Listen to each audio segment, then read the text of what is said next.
ಎಲ್ಲ ಸ್ಪರ್ಧಾರ್ಥಿಗಳಿಗೆ ನಮಸ್ಕಾರಗಳು. ಇವತ್ತಿನ ಒಂದು ವಿಡಿಯೋದಲ್ಲಿ FDA ಸಂಬಂಧಿಸಿದ ಪ್ರಶ್ನೆಗಳನ್ನು ನೋಡೋಣ. ಹಾಗಿದ್ರೆ ನೀವು ನಮ್ಮ ಚಾನೆಲ್ನ ಸಬ್ಸ್ಕ್ರೈಬ್ ಮಾಡಿಲ್ಲ ಅಂದ್ರೆ ಸಬ್ಸ್ಕ್ರೈಬ್ ಮಾಡ್ಕೊಳ್ಳಿ, ಹಾಗೆ ಲೈಕ್ ಮಾಡಿ, ನಿಮ್ಮ ಫ್ರೆಂಡ್ಸ್ಗೆ ಈ ವಿಡಿಯೋನ ಶೇರ್ ಮಾಡಿ. ಬನ್ನಿ ಹಾಗಿದ್ರೆ ಇಂದಿನ ಒಂದು ಪ್ರಶ್ನೆ ಯಾವ ರೀತಿ ಇದೆ ಅಂತ ನೋಡೋಣ. ಈ ಕೆಳಗಿನವುಗಳಲ್ಲಿ ಯಾವ ಮೂಲ ಧಾತು ಮತ್ತು ಬ್ರಹ್ಮಾಂಡದಲ್ಲಿ ಅತ್ಯಂತ ಹೇರಳವಾಗಿ ದೊರೆಯುತ್ತದೆ? ಆಪ್ಷನ್ 1 ಇಲಿಯಂ, ಆಪ್ಷನ್ 2 ಆಮ್ಲಜನಕ, ಆಪ್ಷನ್ 3 ಹೈಡ್ರೋಜನ್, ಆಪ್ಷನ್ 4 ಸಾರಜನಕ. ಈ ಒಂದು ಪ್ರಶ್ನೆಯ ಉತ್ತರ ಅಂದ್ರೆ ಮೂಲ ಧಾತು ನಮ್ಮ ಬ್ರಹ್ಮಾಂಡದಲ್ಲಿ ಅಂತಂದ್ರೆ ವಿಶ್ವದಲ್ಲಿ, ನಮ್ಮ ಬ್ರಹ್ಮಾಂಡ ಅಂದ್ರೆ ವಿಶ್ವದಲ್ಲಿ ಅತ್ಯಂತ ಹೇರಳವಾಗಿ ದೊರೆಯೋದು ಹೈಡ್ರೋಜನ್. ಹೈಡ್ರೋಜನ್ ಅಂದ್ರೆ ಜಲಜನಕ ಯಾವ ರೀತಿ ದೊರೆಯುತ್ತದಪ್ಪ ನಮ್ಗಂದ್ರೆ ಹೇರಳವಾಗಿ ದೊರೆಯುತ್ತದೆ ಎಂದು ಹೇಳ್ಬಹುದು. ಎರಡನೇ ಪ್ರಶ್ನೆ ಬಂದ್ಬಿಟ್ಟು ದ್ಯುತಿಸಂಶ್ಲೇಷಣೆಯ ಉಪ ಉತ್ಪನ್ನಗಳಲ್ಲಿ ಪ್ರಮುಖವಾದ ವಾತಾವರಣದ ಉಪ ಉತ್ಪನ್ನ. ಆಪ್ಷನ್ 1 ಇಂಗಾಲದ ಡೈಆಕ್ಸೈಡ್, ಆಪ್ಷನ್ 2 ಆಮ್ಲಜನಕ, ಆಪ್ಷನ್ 3 ಸಾರಜನಕ, ಆಪ್ಷನ್ 4 ನೀರು. ದ್ಯುತಿಸಂಶ್ಲೇಷಣೆ ಅಂದ್ರೆ ಉತ್ತರ ಆಮ್ಲಜನಕ. ದ್ಯುತಿಸಂಶ್ಲೇಷಣೆ ಅಂದ್ರೆ ಏನಪ್ಪಾ ಅಂದ್ರೆ ದ್ಯುತಿಸಂಶ್ಲೇಷಣೆಯು ರಾಸಾಯನಿಕದ ಒಂದು ಕ್ರಿಯೆ.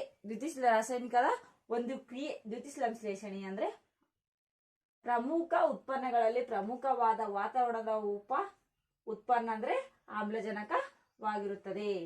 ಪ್ರಶ್ನೆ 3, ಅಕ್ಕಿಗೆ ಹೊಳಪು ಕೊಡುವುದರಿಂದ ಅಥವಾ ಅಕ್ಕಿಯನ್ನು ಪದೇ ಪದೇ ತೊಳೆಯುವುದರಿಂದ ಡ್ಯಾಶ್ ವಿಟಮಿನ್ ಅನ್ನು ಕಳೆದುಕೊಳ್ಳುತ್ತದೆ. Option 1 niacin, option 2 biotin, option 3 thiamine, option C riboflavin. ಅಂದ್ರೆ ನಾವು ಉಪಯೋಗಿಸತಕ್ಕಂತ ಅಕ್ಕಿಯಲ್ಲಿ ಹೊಳಪು ಹೆಂಗ್ ಹೋಗುತ್ತದ, ಹೊಳಪು ಕೊಡುವುದರಿಂದ ಅಕ್ಕಿನ ಪದೇ ಪದೇ ತೊಳೆಯುವುದರಿಂದ ಯಾವ ವಿಟಮಿನ್, ಅಕ್ಕಿಯಲ್ಲಿರ್ತಕ್ಕಂಥ ವಿಟಮಿನ್ ಯಾವುದು ಕಳೆದುಕೊಳ್ತದಪ್ಪ ಅಂತಂದ್ರೆ ಈ ಪ್ರಶ್ನೆಗೆ ಉತ್ತರ ಥಯೋಮಿನ್ ವಿಟಮಿನ್ ಬಿ ಒಂದು ಹೆಸರು. ಥಯೋಮಿನ್ ವಿಟಮಿನ್ ಬಿ ಅನ್ನೋದು ಒಂದು ಹೆಸರು.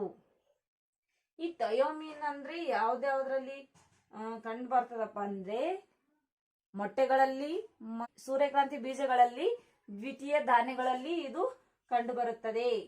4ನೇ ಪ್ರಶ್ನೆ, ಡ್ಯಾಶ್ನ ಕುಂದುಕೊರತೆಗಳನ್ನು ಬಗೆಹರಿಸಲು ಪ್ರಧಾನಮಂತ್ರಿಗಳು ಚಾಂಪಿಯನ್ಸ್ ಪೋರ್ಟ್ಗಳನ್ನು ಪ್ರಾರಂಭಿಸಿದರು. ಸೂಕ್ಷ್ಮ ಸಣ್ಣ ಮತ್ತು ಮಧ್ಯಮ ವಲಯ, ಶಿಕ್ಷಣ ವಲಯ, ಆಪ್ಷನ್ 3 ಆರೋಗ್ಯ ಪಾಲನಾ ವಲಯ, ಆಪ್ಷನ್ 4 ಕೃಷಿ ವಲಯ. ಅಂದ್ರೆ ಈ ಒಂದು ಪ್ರಶ್ನೆಗೆ ನಾವು ಕುಂದುಕೊರತೆಗಳನ್ನು ಬಗೆಹರಿಸುವ ಪ್ರಧಾನಮಂತ್ರಿಗಳು ಚಾಂಪಿಯನ್ಸ್ ಪೋರ್ಟ್ಗಳಲ್ಲಿ ಪ್ರಾರಂಭಿಸಿದವರು ಯಾಂಗಪ್ಪ ಅಂತಂದ್ರೆ ಇದಕ್ಕೆ ಉತ್ತರ ಸೂಕ್ಷ್ಮ ಸಣ್ಣ ಮತ್ತು ಮಧ್ಯಮ ವಲಯ. ಇದರ ಉತ್ತರ ಆಪ್ಷನ್ 1 ಸೂಕ್ಷ್ಮ ಸಣ್ಣ ಮತ್ತು ಮಧ್ಯಮ ಪ್ರಮಾಣದ ವಲಯವು ಕುಂದುಕೊರತೆಯನ್ನು ಬಗೆಹರಿಸಲು 2020 ಮೇ ತಿಂಗಳಲ್ಲಿ ಸೂಕ್ಷ್ಮ ಸಣ್ಣ ಮತ್ತು ಮಧ್ಯಮ ವಲಯವನ್ನು ಚಾಂಪಿಯನ್ಶಿಪ್ ಪೋರ್ಟ್ಗಳನ್ನು ಪ್ರಾರಂಭಿಸಿದರು ಅಂತ ನಾವು ಈ ಒಂದು ಪ್ರಶ್ನೆಯಲ್ಲಿ ಕಾಣಬಹುದಾಗಿದೆ. ಹಾಗಿದ್ರೆ 5ನೇ ಪ್ರಶ್ನೆ, ಋತುಕಾಲಿಕ ಹಿಮ್ಮುಖವು ಈ ಗಾಳಿಯ ಲಕ್ಷಣವಾಗಿದೆ. ಸಮಭಾಜಕ ವೃತ್ತದ ವಲಯ.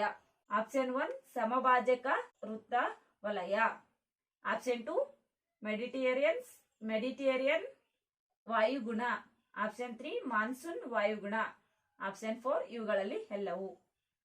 ಋತುಕಾಲಿಕ ಹಿಮ್ಮುಖವು ಈ ಗಾಳಿಯ ಲಕ್ಷಣವಾಗಿದೆ ಅಂದ್ರೆ ಆಪ್ಷನ್ 3 ಆಗಿರುತ್ತೆ, ಮಾನ್ಸೂನ್ ವಾಯುಗುಣ. ಅಂದ್ರೆ ನಮ್ಮ ಭಾರತದಲ್ಲಿ ಮಾನ್ಸೂನ್ ವಾಯುಗುಣವು ಈ ಗಾಳಿಯ ಲಕ್ಷಣವಾಗಿದೆ, ಅಂದ್ರೆ ಮಾನ್ಸೂನ್ ಗಾಳಿಯ ಲಕ್ಷಣವಾಗಿದೆ. ಅಂದ್ರೆ ನಮ್ಗೆ ಗಾಳಿಯಲ್ಲಿ 2 ಪ್ರಕಾರ ಕಾಣ್ತೇವೆ. ಮೊದಲನೇದಾಗಿ ನೈಋತ್ಯ ಮಾನ್ಸೂನ್ ಮತ್ತು ಈಶಾನ್ಯ ಮಾನ್ಸೂನ್. ನೈಋತ್ಯ ಮಾನ್ಸೂನ್ ಅಂದ್ರೆ ಮುಂಗಾರಿ, ಅಂದ್ರೆ ನೈಋತ್ಯ ಮಾನ್ಸೂನ್ ಮುಂಗಾರು ಮಳೆಯನ್ನು ತರುತ್ತದೆ. ನೈಋತ್ಯ ಮಾನ್ಸೂನ್ ಮತ್ತು ಈಶಾನ್ಯ ಮಾನ್ಸೂನ್ ಅನ್ನೋದು 2 ರೀತಿಯಲ್ಲಿ ನಾವು 2 ಪ್ರಕಾರದಲ್ಲಿ ಈ ಮಾನ್ಸೂನ್ ಗಳನ್ನು ಕಾಣಬಹುದು. ಹಾಗಿದ್ರೆ ಈಶಾನ್ಯ ಮಾನ್ಸೂನ್ ಬಳಿ ಬರುತ್ತೋ ಏನು ನೈಋತ್ಯ ಮಾನ್ಸೂನ್ ಬಳಿ ಬರುತ್ತೋ? ಹಾಗಿದ್ರೆ ನಿಮ್ಗೆ ಗೊತ್ತಿದ್ರೆ ಕಮೆಂಟ್ ನಲ್ಲಿ ತಿಳಿಸಿ. ಅಂದ್ರೆ ನಮ್ಗೆ ಈ ಒಂದು ಪ್ರಶ್ನೆಗೆ ಹಿಮ್ಮುಖ ಅಂದ್ರೆ ಈಶಾನ್ಯ ಮಾನ್ಸೂನ್.